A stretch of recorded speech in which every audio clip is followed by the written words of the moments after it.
میں سید مفیز اپنے چینل کراچی کی آواز سے آپ سے مخاطب ہوں۔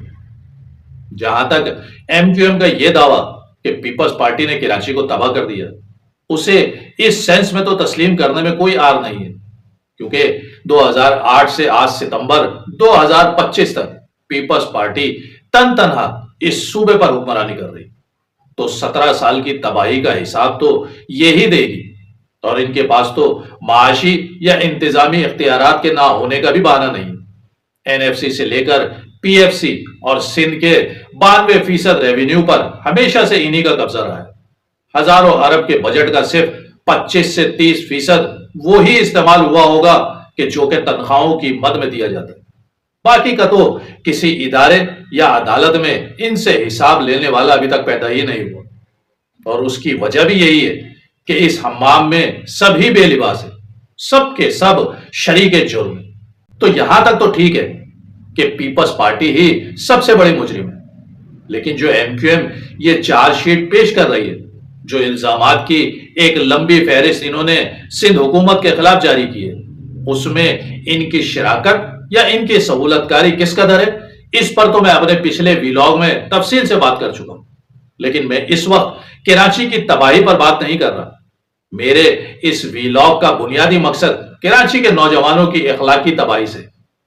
کراچی تو تباہ ہو کر دوبارہ بھی تعمیر ہو سکتا ہے، لیکن جو اس شہر کے نوجوان کو اخلاقی طور پر تباہ و برباد کیا ہے، اس کی زبان، اس کے کلچر، اس کی تہذیب، اس کی شائستگی، اس کی تعلیم اور اس کی تربیت کو جو نقصان پہنچایا ہے، اس کے کردار اور کریکٹر کو جو برباد کیا ہے، اس کی ذمہ داری بھی کیا پیپلز پارٹی پر ڈالی جا سکتی ہے؟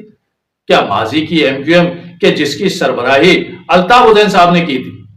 انہوں نے اس نوجوان نسل کو کہ جو بری صحبت کا شکار تھی، جو نشے کی لت میں مبتلا تھی اور جو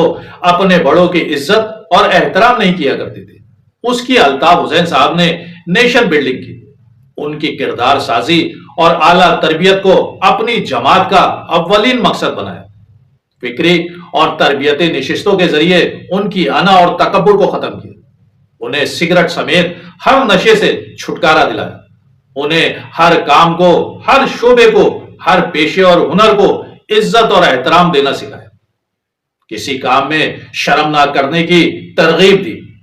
اور دنیا نے یہ دیکھا کہ ہفتہ صفائی مناتے وقت الطاف حسین سمیت پوری مرکزی کمیٹی اور تمام ذمہ داران اور کارکنان نے شہر کی سڑکوں کی صفائی ستھرائی سے لے کر بند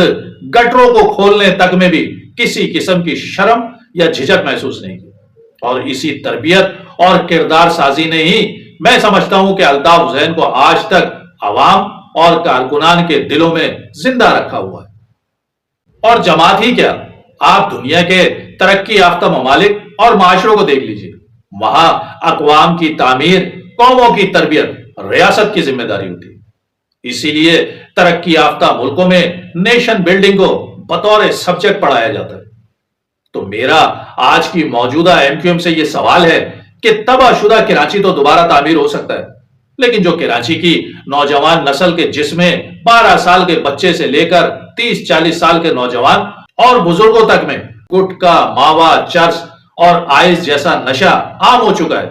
اور جس کی وجہ سے منہ کے کینسر سے بڑے پیمانے پر اموات ہو رہی ہیں اور گھر کے گھر اجڑ رہے ہیں، اس کا ذمہ دار کون ہے؟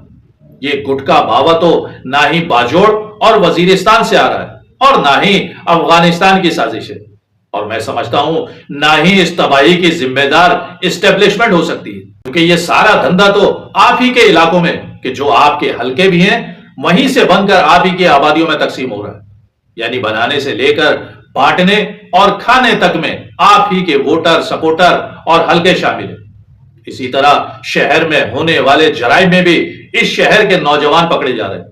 چائے کے ہوٹلوں پر ہزاروں نوجوان رات بھر بیٹھ کر کوئی تعمیری کام نہیں کر رہے،